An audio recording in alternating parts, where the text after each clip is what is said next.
그 사람이 참 신기한 게 같은 일을 겪고도 그 사건을 바라보는 해석은 다 달라요. 예를 들어서 어느 날 약속이 있었다고 가정을 해봅시다. 갑작스럽게 이제 취소가 될 수도 있죠. 근데 그런 상황에서 그 시간을 위해 다른 일들을 미뤄두고 나름의 준비도 했는데 이게 취소가 되면은 보통은 짜증이 납니다. 그런데 어떤 사람은 뭐 이런 상황을 좀 다르게 해석하기도 하죠. 그 약속보다 더 좋은 게 나를 기다리고 있겠지 하면서 계획대로 되지 않은 시간을 오히려 기대하는 사람도 있다는 것입니다. 제가 최근에 어떤 분을 만나서 한두 시간 정도 좀 길게 대화를 나눈 적이 있었습니다. 그분은 자신에게 일어난 삶의 일들을 대체로 좀 부정적으로 바라보셨습니다. 근데 이게 가만히 이야기를 다 들어보면은 그분이 하시는 말이 틀린 말이 하나도 없어요. 그러니까 현실을 정확히 짚고 왜 안 됐는지 다 알고 계셨습니다. 그런데 마음 한편에는 이런 생각이 들었어요. 그러니까 맞는 말인데 그 해석이 이분의 삶을 더 이롭게 이끌지는 못하겠다는 생각. 반면에 또 다른 분이 있었습니다. 그분은 똑같은 일을 여러 번 실패와 좌절을 겪었습니다. 그럼에도 불구하고 이렇게 해석하더라고요. 그래서 나는 오히려 더 잘할 수 있어. 못 해봤으니까 그 경험을 해봤으니까 나는 더 잘할 가능성이 있다고 해서 또 도전한 분이 계십니다. 우리 인생을 단순히 성공과 실패의 개념으로만 이렇게 바라보는 경향이 있죠. 그런데 인생은 그 경험이 중요한 게 아닙니다. 그 경험을 어떤 의미로 해석하고 받아들였는가, 그게 더 중요합니다. 같은 사건도 해석이 달라지면 마음이 달라지고요. 그럼 선택이 달라지겠죠. 선택이 달라지면은 방향이 달라지기 때문입니다. 그렇게 인생은 무엇을 경험하느냐가 중요한 게 아니라 그 경험을 어떤 의미로 어떻게 받아들이고 해석하느냐, 즉 소화라고 하죠. 그게 더 중요하다고 말을 하는 겁니다. 오늘 본문에도 솔로몬이 나옵니다. 솔로몬이 무엇을 했습니까? 성전을 완성했죠. 근데 이 솔로몬도 성전을 완성한 그 사건 앞에 무언가를 해석해야 되는 자리 가운데 있었다라는 거예요. 오늘 우리는 솔로몬의 삶 가운데 일어난 이 일, 성전 완공이라는 이 일을 그는 어떻게 받아들이고 해석했는가, 그리고 우리 인생을 바라보는 해석의 눈이 이와 같기를 소망합니다. 할렐루야. 먼저 첫째입니다. 함께 읽어봅시다. 시작. 소유하지 말고 흐르게 하라. 12절 13절인데요. 제가 먼저 읽을게요. 그때 솔로몬이 이르되 여호와께서 캄캄한 데에 계시겠다 말씀하셨사오나 내가 참으로 주를 위하여 계실 성전을 건축하였사오니 주께서 영원히 계실 소소로소이다. 아멘. 사람은 누구나 소유에 대한 욕심을 가지고 있습니다. 이에 대해 반대하시는 분 계시나요? 100%죠. 여러분 자동차가 있다고 차가 있다고 가정해 보십시오. 대여가 좋은가요? 소유가 좋은가요? 집은 어떻습니까? 대여가 좋습니까? 소유가 좋습니까? 당연히 소유죠. 여러분 저희 교회도 공간 월세로 이렇게 대여해서 사용하고 있잖아요. 우리의 소원은 이게 소유로 바뀌는 거예요. 왜 그럴까요? 소유한다라는 건 안정감을 주기 때문입니다. 소유한다는 건 안정감을 줘요. 오늘 솔로몬도 다르지 않습니다. 그의 소망은 뭘까요? 이 성전에 영원히 누가 거하시는 거? 하나님. 저는 이걸 하나님에 대한 소유라고 좀 바라봤습니다. 어쩌면 하나님을 계속 붙잡아두고 싶어하는 그런 솔로몬의 마음이 이 워딩에 좀 포함되지 않았을까 싶습니다. 그런데 솔로몬은요, 이 하나님에 대한 소유, 이 소망이 말도 안 되는 소원이라는 것을 잘 알고 있었습니다. 그게 어디 나오냐면은 그 이후에 8장 27절에 나옵니다. 한번 함께 읽어볼까요? 자, 시작. 그러나 하나님께서 땅 위에 계시기를 우리가 어찌 바라보겠습니까? 저 하늘 위에 하늘이라도 주님을 모시기에 부족할 터인데 제가 지은 이 성전이야 더 말하면 무엇하겠습니까? 아멘. 알고 있는 거죠, 솔로몬도. 하나님이 그냥 이 돌로 지은 이 성전 안에 영원히 머무시는 분이 아니라는 것. 이 안에 하나님은 묶어둘 수 없다. 알고 계십니다. 알고 있습니다. 즉 하나님은 소유가 불가능한 존재다. 그럼에도 불구하고 오늘 솔로몬은 어떤 기도를 드렸다라는 거예요? 어떤 워딩의 말을 했다라는 거예요? 이 성전에 영원히 하나님 머무기를, 그러니까 임재해 주기를 갈망했다라는 거예요. 저는 오늘 솔로몬의 이 갈망이 그렇게 부정적으로만 여겨지지는 않았습니다. 하나님이 우리 교회, 내 인생에, 우리 가족에 영원히 거하는 것보다 더 좋은 복이 어디 있을까라는 생각을 했습니다. 우리가 흔히 하나님께 기도할 때 무엇을 이루게 해달라는 기도를 많이 하잖아요. 근데 그 기도보다 하나님이 영원히 임재해 주세요, 영원히 내 삶에 함께 해주세요라는 기도가 더 깊고 아름다운 기도가 아닌가, 그런 생각을 했다라는 거예요. 그래서 이 솔로몬의 말도 안 되는 갈망이 물론 이론적으로 현실적으로는 불가능한 것이라는 것을 본인도 알고 있었지만 그럼에도 이 갈망이 좋다라는 거예요. 그래서 이 지점에서 해석의 전환이 좀 필요합니다. 자, 여러분, 하나님이 임재하시는 이유는 뭘까요? 그러니까 오늘 하나님이 솔로몬이 만든 성전에 임재하시는 이유, 분명히 임재하셨거든요. 그 이유는 뭘까요? 그건 이곳을 시작으로 더 깊고 더 넓은 곳으로 흘러가기 위함이에요. 지금 이스라엘의 성전에 하나님이 임재하신다면 그 임재가 이스라엘에만 머무는 게 아니라 통로가 되어 열방으로 흐르게 하는 것이 주님 임재의 목적이라는 것을 우리가 구약 성경을 통해 알 수 있다라는 거예요. 자, 그러면 오늘 하나님의 영광스러운 임재를 누리는 솔로몬이 해야 될 사명은 뭘까요? 바로 그거죠. 흐르게 하는 것. 이 임재가 성전에만 영원히 머물기를 바라는 소망이 아니라 이곳을 통해 이게 시작이 돼서 다른 나라에, 다른 민족에 흐르게 하는 것. 그게 오늘 하나님 임재 목적이라는 거예요. 그런 의미에서 기독교의 이웃사랑을 한번 생각해 볼까요? 이건 선택이 아니라 반드시 해내야 되는 필수입니다. 때론 이 이웃사랑을 선택적인 측면으로 보는 분들이 계신데 그렇지 않습니다. 예전에 어떤 청년이 저한테 이런 질문을 했어요. 제가 설교 때 한 번 말한 적은 있습니다. 기독교의 이웃사랑 봉사와 일반 세상에서의 봉사가 무엇이 다릅니까? 저한테 이렇게 동일한 질문을 한 적이 있습니다. 여러분, 맞아요. 이웃을 위해 봉사하는 것, 그 개념 안에서는 기독교의 봉사와 세상의 봉사가 다를 거 없습니다. 그 개념 안에서는. 다만 기독교가 가진 구원이라는 측면, 하나님의 은혜라는 관점에서는 분명한 차이가 있어요. 하나님을 믿는 사람들이 이웃을 사랑하는 일에 필수적으로 헌신하는 것은 단순히 봉사의 개념이 아닙니다. 통로의 개념이죠. 우리가 하나님으로부터 은혜를 받았기 때문에 이게 하나의 파이프라인이 되어서 이게 흐르게 만들기 위함이라는 그런 은혜의 통로의 목적이 있습니다. 또는 구원론적 의미가 있습니다. 내가 먼저 구원을 받았으니까 이 은혜가 얼마나 값진지 당신도 알았으면 좋겠다라는 의미에서 때론 여기에 강압성이 있으면 안 되겠죠. 이걸 잘못 해석하면 이렇게 되는 현상이 있죠. 우리 교회 오면은 무엇을 주는데 교회 등록해야만 준다. 이렇게 강압적 이웃사랑, 그러니까 조건적 이웃사랑으로 좀 변질될 그런 여지들이 있는데 그런 게 아니라, 그런 측면이 아니라 내가 받은 구원의 은혜를 당신도 누리기를 원한다는 마음에서 그 파이프라인, 은혜의 파이프라인을 만들어내는 거죠. 흘러가기 위함. 그래서 우리가 이웃사랑을 실천하는 건 예수의 말씀이기도 하지만 흐르게 하기 위함이라는 거예요. 내 안에 이 은혜가 머무는 게 아니라 이걸 다른 통로를 만들어서 흘러가게 하기 위함이라는 거죠. 이처럼 하나님의 임재 목적은 스테이가 아니라 플로우라는 겁니다. 여러분, 저수지가 되면 안 되죠. 수요일에 누가 그랬는데 고인물을 썩는다 뭐 이런 이야기를 했는데요. 그 물을 흐르게 하는 우리가 파이프가 되어야 된다는 거예요.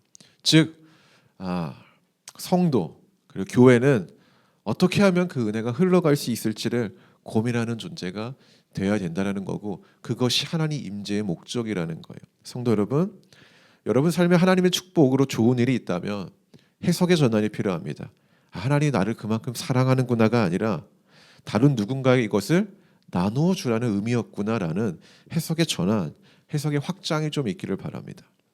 은혜는 내 안에만 아닌 내 밖으로 흐르게 해야 합니다. 은혜를 내 것으로만 해석하면 위험해집니다. 그 위험의 자리가 어디에 나타나냐면 성령 사역의 자리죠. 성령 사역 아시죠? 뭐죠?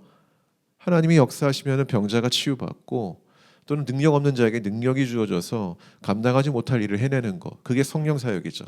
저는 성령 사역을 믿어요. 근데 정확히 말하면은 저는 성경에 성령 사역이 있기 때문에 믿는 거지, 그러니까 성경을 믿는 거죠. 근데 성령 사역하는 사람들이 나타나는 특징이 뭐예요? 은혜를 내 안에만 소유하려고 하는 거죠. 그래서 그 은혜를 특정한 시간에 특정한 사람의 자기 욕망에 비추어서 통제하려고 하는 그런 경향성이 있지 않습니까? 그런 걸 조심해야 된다라는 거예요. 그 은혜는 결코 우리 안에서 통제되는 게 아니에요. 하나님의 은혜는 우리가 어떻게 조종할 수 있는 부분이 아니에요. 단지 우리가 할 수 있는 거는 흐르게 하는 것뿐인 거죠. 흐르게 하는 것. 내 안에 은혜가 다 소진되어도 흐르게 하는 것. 왜? 하나님이 다시 은혜를 허락하실 것이니까. 정말 건강한 신앙은 나만을 위해 기도하는 사람이 아니에요. 그건 이기적인 신앙이죠. 진짜 건강한 신앙은 다른 누군가를 위해 기도하는 신앙인이죠. 예수님이 십자가에 죽었다는 건 뭐예요? 타인을 위한 죽음이잖아요. 그게 건강한 신앙이라고 말을 하고 있는 거잖아요, 여러분. 나의 마음의 평안을 위해 예배하는 사람은요, 건강한 신앙인이 아니에요. 근데 타인의 평안을 위해 헌신하며 예배하는 사람은요, 정말 건강한 신앙인인 거죠. 왜? 은혜를 흐르게 하는 거니까. 그래서 교회 봉사가 값지다라고 말을 하고 있는 거예요. 왜? 자기 헌신을 통해 내가 아닌 다른 이가 유익을 얻게 하는 거니까. 할렐루야. 그렇게 받은 은혜를 소유가 아닌 흐르게 하는 마음으로 살아가는 우리 모두가 되길 바랍니다. 아멘. 두 번째입니다. 읽어봅시다. 시작. 나의 업적이 아닌 은혜의 증거다. 오늘 본문 15절에서 21절을 이렇게 읽다 보면은 반복되는 그리고 또 단번에 파악되는 맥락이 있습니다. 그게 뭐죠? 이 위대하고 거룩한 성전이 내가 잘해서가 아니라 하나님이 말씀하신 대로 된 겁니다라는 반복적 표현이 나옵니다. 솔로몬은 이 성전을 자신의 업적으로 말하지 않습니다. 왕이 된 자신의 능력이나 막강한 국력이나 수많은 사람들의 수고를 앞세우지도 않습니다. 오직 솔로몬의 말은 처음부터 끝까지 하나님의 이야기입니다. 하나님께서 아버지 다윗에게 말씀하셨고 그 말씀이 끊어지지 않고 자기에게 왔으며 그리고 그 하나님이 말씀하신 대로 이루셨다라는 고백이 나옵니다. 그렇다고 솔로몬의 능력이 없이 지어졌나요? 그건 아닙니다. 우리가 인정할 건 인정해야 돼요. 막강한 국력 없이 지어졌나요? 그럴 리가 있겠습니까? 뭐 피라미드나 거대한 이런 건축물을 보면은 그 당시 국력이 있었기 때문에 만들 수 있는 거예요. 수많은 사람들의 헌신, 수고 없이 성전이 지어졌나요? 아니요. 있었죠. 근데 그럼에도 불구하고 솔로몬은 이 사건을 어떻게 해석하는 겁니까? 하나님 관점에서 우리 업적이 아닙니다. 하나님 말씀대로 되었다는 증거입니다라는 해석의 전환을 갖고 왔다라는 거예요. 제가 이 장면을 보면서 이런 장면이 떠올랐습니다. 연예인들이 시상식에서 소감을 말하는. 조금 있으면은 이제 또 많이 나오겠죠. 어떤 배우들은 함께 일하는 동료들에게 감사의 인사를 전하게 돼요. 그렇죠? 나에게 이 자리를 허락한 무슨 사장님, 뭐 어떤 뭐 감독님. 하지만 또 신앙 있는 배우들은 그런 걸 말할 시간이 수 있지만 선택을 할 수 있지만 그럼에도 불구하고 그 짧은 시간에 하나님께 영광을 돌리는 그 찬란한 순간에 그 스포트라이트를 하나님께 드리는 분들도 우리가 목격할 수 있습니다. 영상을 준비했는데 잠깐 한번 볼까요? 우리 인생에서 가장 찬란한 순간에 우리는 자신을 높이고 싶죠. 나 이만큼 열심히 했고 이걸 받을 만한 사람이다라는 것을 말하면서 칭찬할 수 있지만 그럼에도 그 짧은 시간 이렇게 하나님을 높이며 찬양하는 것이 또 한편으로 되게 멋지다라는 생각을 합니다. 이런 고백들을 보면서 느끼는 건 이들의 인생을 열심히 살아 만들어낸 그러니까 업적이 아니라 그러니까 업적의 결과가 아니라 하나님의 은혜를 드러낸 하나의 증거로 지금 사용하고 있다는 거예요.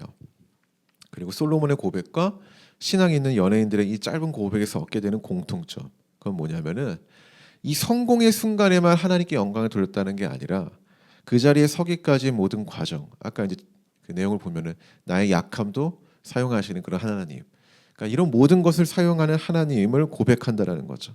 그러니까 결과가 좋았기 때문에 우리가 고백을 할 수 있는 게 아니라 결과가 좋지 않아도 그 모든 것이 하나님의 은혜 가운데 있다라는 고백을 할 수 있는 사람이 되어야 된다라는 거예요. 보이지 않는 시간, 잘 되지 않았던 날들, 포기하고 싶었던 순간들도 다 하나님의 손길 아래 있다는 거죠. 솔로몬은 성전이라는 결과를 가리키면서 이거 내가 해낸 업적입니다라고 말하고 싶었을 거예요. 그렇죠? 하지만 그의 뉘앙스는 하나님이 말씀하신 대로 이루어졌다라는 고백이 더 강합니다. 이 성전은 솔로몬 개인의 위대함을 드러내는 기념물이 아니라, 물론 그런 욕망이 있었겠지만 그래도 이 순간만큼은 그 욕망을 누르고 하나님의 신실하심이 얼마나 확실했는지를 보여주는 은혜의 증거로 사용했다라는 거예요. 우리는 모두가 자신의 인생이라는 성전을 건축하며 살아갑니다. 건축의 진행 속도는 다르겠죠. 누구는 건물 잘 지어서 벌써 내부 인테리어를 하는 사람도 있겠지만, 누구는 아직도 땅을 파고 있을지 모르겠습니다. 또 누구는 굴착기를 갖고 와서 시작하는 사람도 있고, 누구는 삽자루 하나 갖고 시작하는 사람도 있죠. 또 누구는 10층짜리 화려한 건물일 수 있으나, 누구는 고작 1층, 2층에 불과한 건물, 그것도 힘들게 지은 건물일지도 모릅니다. 우리는 그런 비교를 통해 자신의 인생을 비하하기도 합니다. 저 화려한 인생을 더 칭송하고 나의 인생을 낮게 평가하죠. 그런데 하나님도 그러실까요? 여러분 잘 보십시오. 오늘 솔로몬이 지은 성전이나 우리 저 뒤에 광야의 시절에 지었던 성막이나 보면 뭐가 더 화려하죠? 성전이죠. 성막은 좀 초라하죠. 근데 하나님도 그렇게 생각하셨을까요? 그저 주님의 입장에서는 그냥 자신의 임재를 드러내는 통로에 불과한 거예요. 그렇죠? 근데 사람의 눈에는 우리는 비교하죠. 성막보다는 성전이 위대하지 않는가? 3층짜리 건물보다는 10층짜리 건물이 낫지 않은가라고 판단한다는 거예요. 근데 하나님의 입장에서는 아닌 거죠. 물론 성전의 화려함을 하나님이 거부하지는 않아요. 거부하지는 않고 그에 맞는 사용 방식이 있는 거예요. 또 성막은 성막에 맞는 그 환경과 사용 방식이 있는 거죠. 성막이 이동할 수 있습니까? 성전이 이동할 수 있습니까? 좀 힘들겠죠. 어렵겠죠. 근데 성막은 이동이 가능해요. 그 말은 뭐예요? 사용 방식이 다르다라는 거예요. 성전은 고정되어 있지만 성막은요 고정이 아니잖아요. 어디든 자유롭게 갈 수 있잖아요. 그러니까 3층짜리 인생과 10층짜리 인생이 주님 볼 때는 다른 게 아니라 사용 방식이 다른 거예요. 사용 방식이. 근데 우리는 이 하나님의 관점으로 그 인생을 해석하려고 하기보다는 사람의 눈으로 늘 우리가 의식하고 비교한다라는 거죠. 그런 연약함의 해석이 좀 우리가 좀 탈피했으면 좋겠어요. 우리 모두의 인생은 크고 작음을 떠나서 하나님의 은혜를 드러내는 증거일 뿐입니다. 그러니 여러분, 우리 인생이 자랑할 만한 업적이 되었으면 좋겠습니다라는 기도를 구하기보다는 내 인생이 하나님의 은혜가 얼마나 신실했는지를 드러내는, 보여주는 증거가 되기를 소망했으면 좋겠습니다. 말씀의 결론을 맺겠습니다. 오늘 본문은 성전 봉헌 장면입니다. 그렇죠? 성전을 완공하고 그 완공식 가운데 이게 하나님이 하셨습니다라고 하는 선포의 시간입니다. 그래서 이 장면은 완공식이라고 말을 합니다. 하지만 해석의 전환을 가지고 보면 오늘 이 성전 봉헌은 완공식이 아니라 개통식입니다. 완공식은 끝을 의미하지만 개통식은 시작을 의미합니다. 길이 개통되면 그때부터 사람들이 오가기 시작하고 그 길에 유익을 누리죠. 또 물이 개통되면 그때부터 사람들의 생명이 살아납니다. 오늘 하나님이 성전에 임재하신 건 이제 영원히 여기에만 머물겠다라는 완공이 아니라 이제 여기서부터 흘러가겠다라는 선언입니다. 그래서 성전은 하나님이 머무시는 목적지가 아니라 하나님의 은혜가 흘러가는 출발점이었습니다. 그런 의미에서 구원을 받은 우리도 내 구원이 완성되었다라는 완성으로 보면 안 된다는 겁니다. 내 구원이 지금부터 하나님의 은혜가 나의 구원을 통해 흘러가기 위한 하나의 개통식으로 봐야 된다는 거죠. 이제부터 시작이다. 하나님이 나를 통해 더 많은 것을, 더 많은 사람을, 더 이로운 세상을 이끌어 가시겠다라는 그 하나의 시작의 선언으로 봐야 된다는 거예요. 우리 인생도 그렇습니다. 이제 너는 충분하다라는 완성의 선언이 아니라 이제 너를 통해 흘러가겠다라는 부르심, 그것이 성경이 말하고 있는 진리입니다. 그 해석의 전환을 가지셔야 됩니다. 오늘 예배도 잘 받았다가 아니라 이제 잘 살아내겠다라는 관점으로 바꿔야 되고, 오늘 예배가 우리 인생의 또 완공이 아니라 하나님의 은혜가 앞으로 더 넓은 것으로, 더 깊은 것으로 흘러가겠다라는 개통식으로 봐야 된다라는 거죠.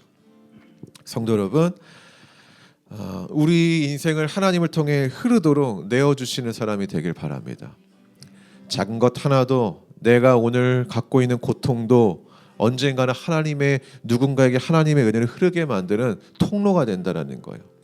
그렇게 되길 바랍니다. 그 인생이 크든 작든 화려하든 평범하든 우리 모두 하나님께 쓰임 받는 인생입니다. 기도합시다. 우리